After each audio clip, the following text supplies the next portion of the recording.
النورس أكبر بقليل من الحمام، ولكن نشاهد كيف يبتلع حمامة بأكملها في مقطع حير كل من شاهده، شيء مدهش للغاية. النورس من الطيور الذكية. على سبيل المثال في هذا المشهد يمشي متخفيا كأنه حمامة حتى تأتي اللحظة المناسبة ينقض على فريسته في لحظات معدودة. ولا مفر من المنقار الحاد. يحاول أحد المارة الدفاع عن الحمامة، ولكن قد فات الأوان.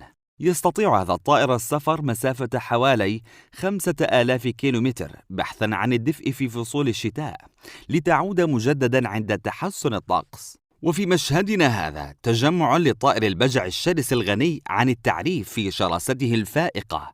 يحاول النورس السطوة على طعام البجع وأخذه بقوة، ولكن تفوق البجع العددي يكسب في المعركة. في هذا المشهد يحاول النورس افتراس صغار الأوز بكل شراسة. هنا تدافع الأم عن صغارها